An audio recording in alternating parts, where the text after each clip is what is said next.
Kita senang bahwa pada saat ini presidennya Pak Prabowo, mohon maaf kalau saya katakan sangat berbeda dengan sebelumnya lah gitu ya. Ya. Beliau ini sangat peduli dengan kepentingan rakyat. Beliau sudah menyatakan berkali-kali beliau ingin rakyat Indonesia semuanya hidup dengan sejahtera. Tidak ada yang miskin, tidak ada yang mengalami perlakuan sewenang-wenang. Nah, kesempatan ini kita sampaikan ke Bapak Prabowo, Pak, tolong betul-betul diusut secara tuntas, Pak, dan dijatuhkan hukuman dengan seberat-beratnya.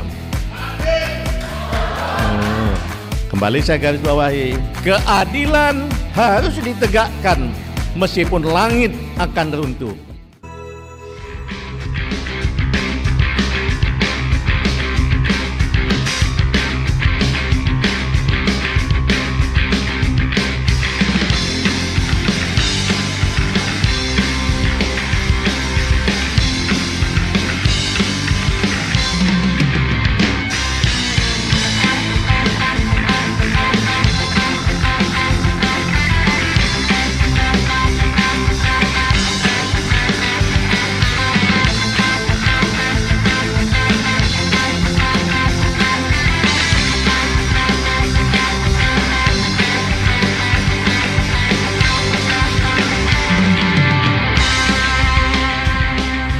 Ya, kita sambut Jenderal TNI Purnawirawan Fakhrul Razi.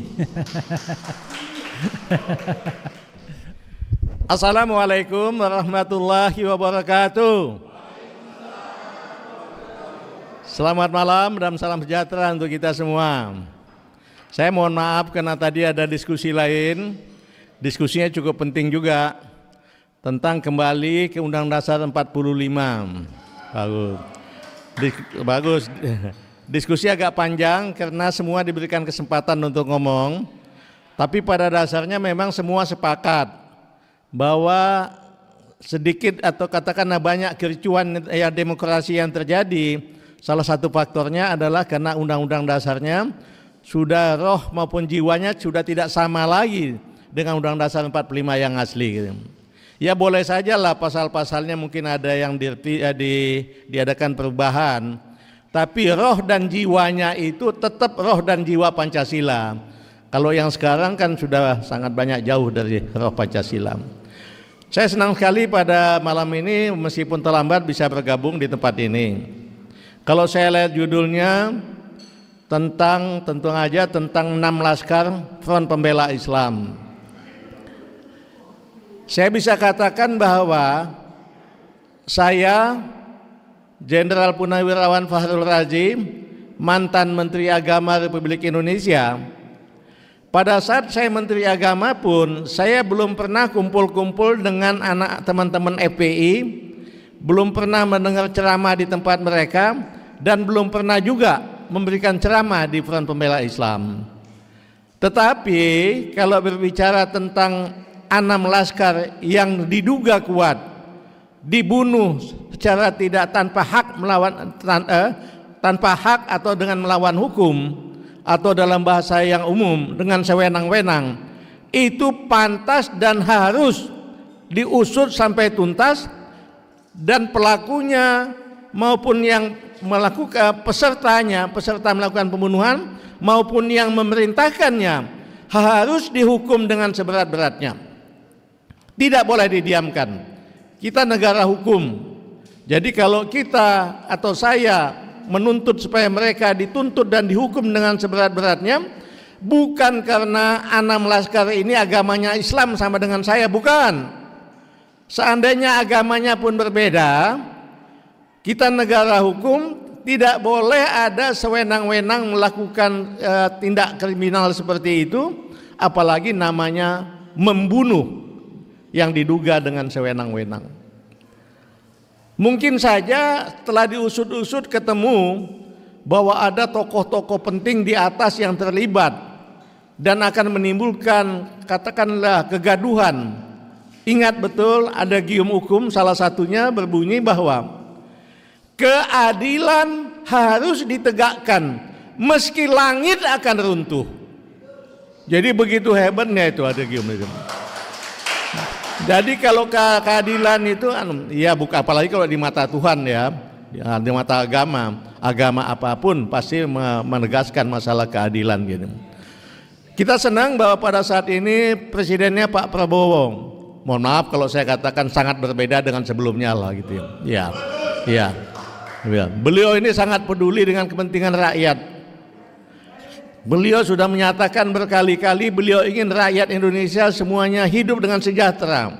Tidak ada yang miskin, tidak ada yang mengalami perlakuan sewenang-wenang. Nah, kesempatan ini kita sampaikan ke Bapak Prabowo, Pak, tolong betul-betul diusut secara tuntas, Pak, dan dijatuhkan hukuman dengan seberat-beratnya. Kembali saya garis bawahi, keadilan harus ditegakkan meskipun langit akan runtuh. Assalamualaikum warahmatullahi wabarakatuh. Terima kasih. Pak Jenderal, jangan beranjak dulu Pak. Saya minta Pak Jenderal duduk. Boleh. Saya pengen tanya beberapa hal ke Pak Jenderal, penting. Sebagai seniornya Pak Prabowo. Ya. Kapan lagi kita nanya senior? Ya, boleh. Pak Prabowo. Jadi, sobat. Oke. Di adjustment ya. Oke. Tes 1 2 3. Ya. Belum di adjustment, sudah. Jadi ini menarik ya, karena kita membutuhkan sebuah pendapat yang legitimate ya kan terhadap pemerintahan Presiden Prabowo, yang kita pahami bahwa Pak Jenderal Fahrul Razi itu seniornya Pak Prabowo Subianto. Pak Jenderal Fahrul Razi ini kelahiran 26 Juli 1947. Betul nggak Pak? Betul. Tepuk tangan dong buat saya. Kenapa saya hafal? Karena saya baru aja lihat Google. Dan Prabowo Subianto kelahiran 17 Oktober 1951. Ya. Jadi perbedaan usianya kira-kira 4 tahun. Ya. Yang lebih senior Pak Sutioso, sekarang 80 tahun beliau. Ya. Saya ada janji juga Pak malam ini dengan Pak Sutioso, tapi soal yang lain lagi yang agak private katanya. Nah, ini menarik Pak ya. Orang di awal kegiatan kita mempertanyakan 3 soal besar. 1, adakah harapan pengungkapan KM50 di masa pemerintahan Presiden Prabowo ini? This is the first question. Yang kedua adalah, adakah pengaruh hubungan antara Prabowo Subianto sebagai presiden dengan Habib Rizik Syihab sebagai pemimpin atau imam besar dari Front Pembela Islam dulunya dan sekarang Front Persaudaraan Islam serta kelompok lainnya, GNPF Ulama, dan ada juga kelompok Persaudaraan Alumni 212. Yang ketiga, Bapak langsung jawab, adakah pengaruhnya hubungan antara Prabowo dengan Mulyono, Jokowi maksudnya. Itu bisa berpengaruh juga terhadap KM50 dengan asumsi bahwa pemerintah yang dulu terlibat baik either crime by commission melakukan or crime by omission, yaitu pembiaran. Kalau TNI itu tahu betul yang namanya crime by commission, crime by omission, karena biasanya kalau kita bicara pelanggaran HAM selalu terkait dengan soal-soal perang dan lain sebagainya.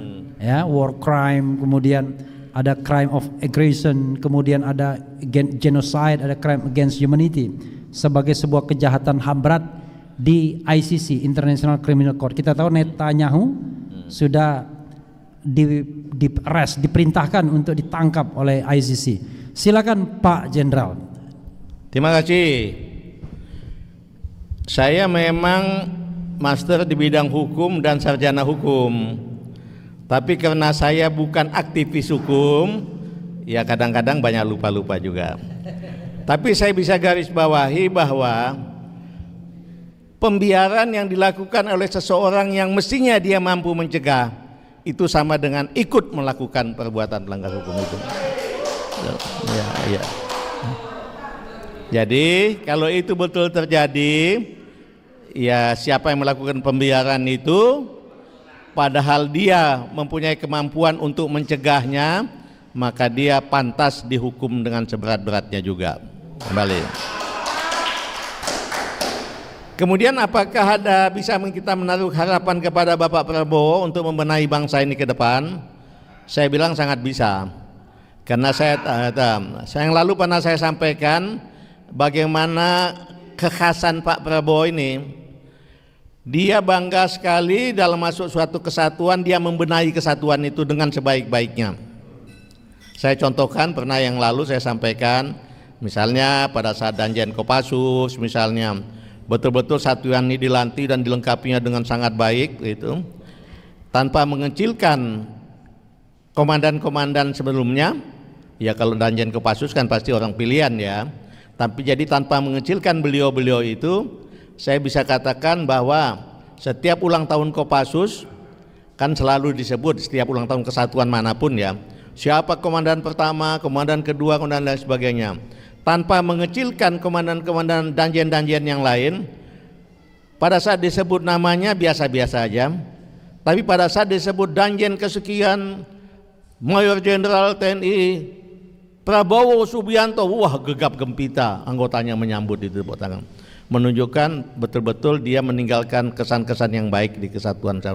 Bukan hanya di Kopassus saja, pada saat dia komandan Batalion Lintas Udara 328, kebetulan saya atasan langsungnya juga begitu, dia bina dengan bagus, dia lengkapi dengan sangat baik.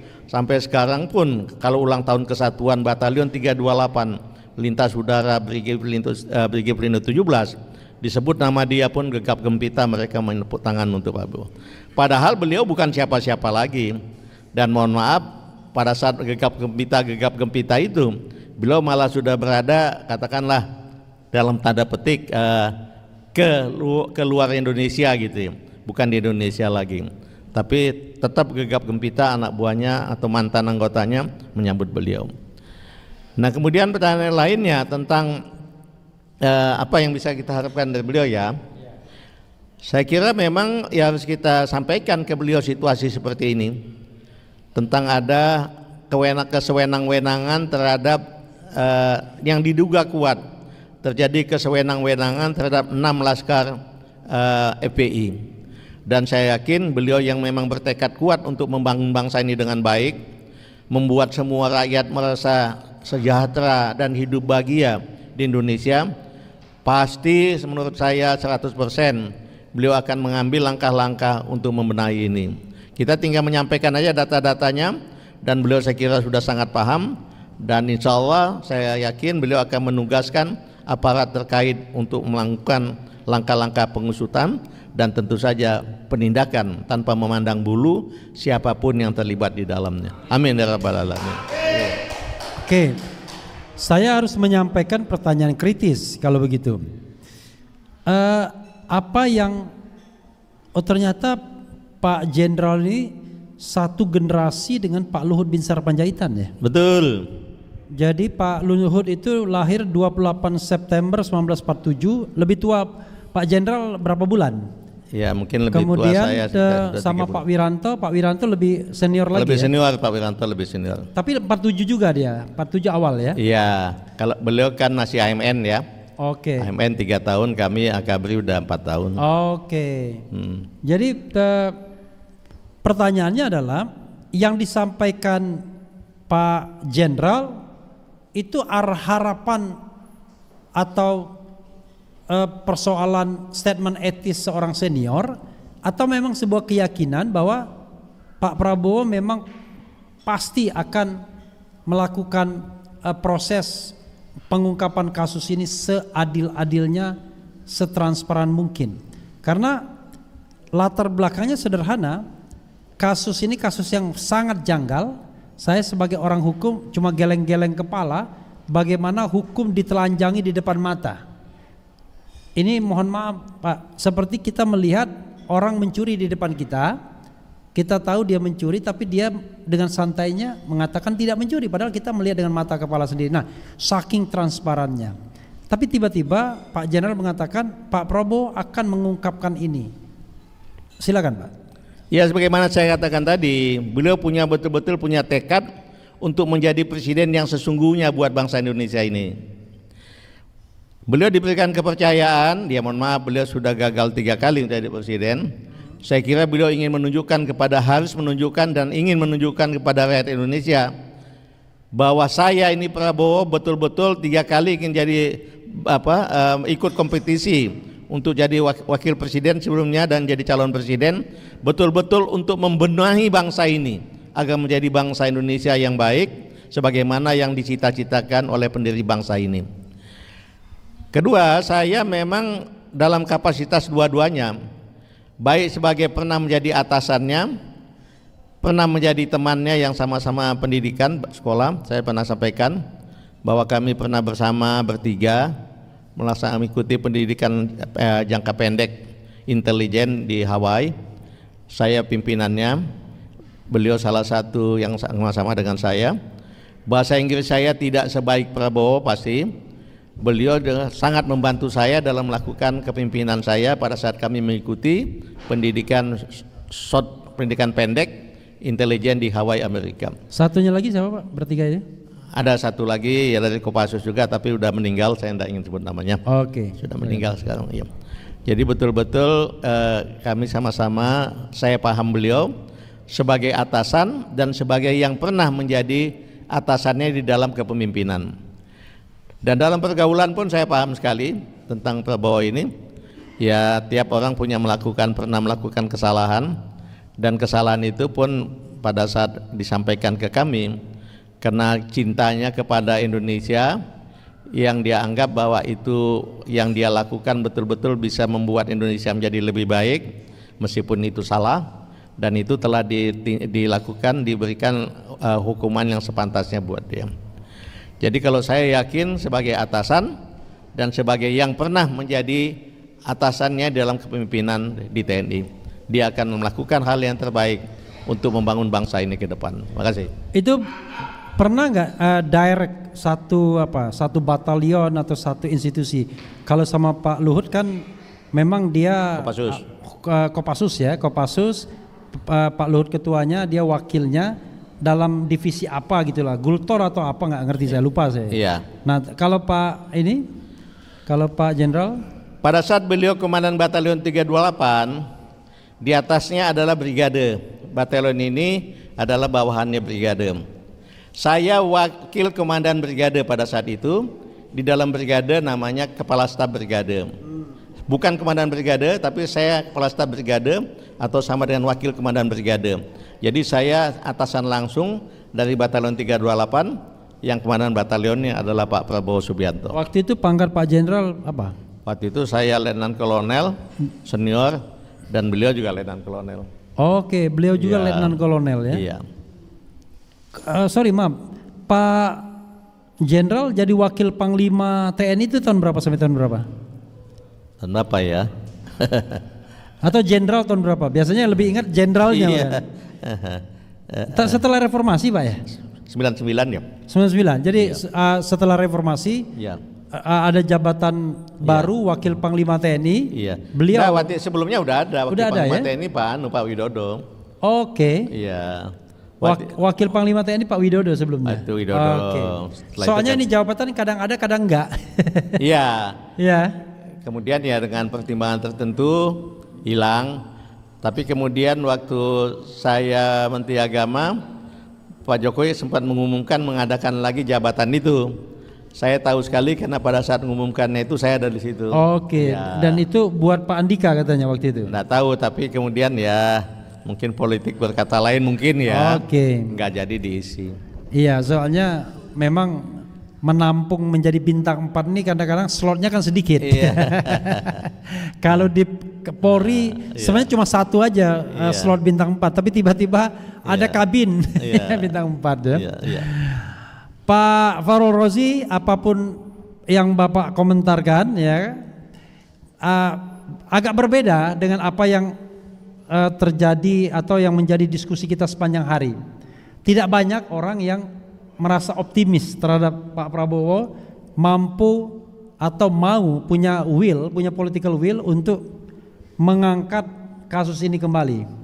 Tetapi nanti kita akan buktikan ya, Yang jelas sampai saat ini memang belum ada statement apapun dari Pak Prabowo, dari Istana, dari Gerindra soal kasus KM50 ini, kecuali statement dari Habib Rizik sendiri yang selalu mengulang-ulang, pokoknya mengejar sampai kapanpun siapapun yang terlibat dalam KM50, baik pelakunya, yang menyuruh lakukan dan lain-lainnya.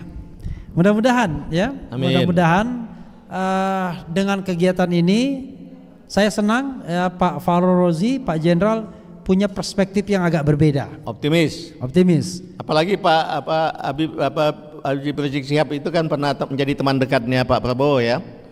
Teman sangat dekat ya, malah pada saat sama-sama beliau berjuang untuk menjadi pada saat Pak Prabowo berjuang untuk jadi calon presiden. Ya. Nah, Jadi Pak Habib Rizik membackupnya dengan penuh hati, ya, mengerahkan anak buahnya untuk mendukung Pak Prabowo waktu itu. Ya. Dan saya kira Pak Prabowo tidak akan lupa itu. Ya, jadi sobat era sekalian, memang dari Mekah ya, Al Mukarramah, pada waktu itu memang ada perintah Habib Rizik untuk mendukung Pak Prabowo di Pilpres 2019.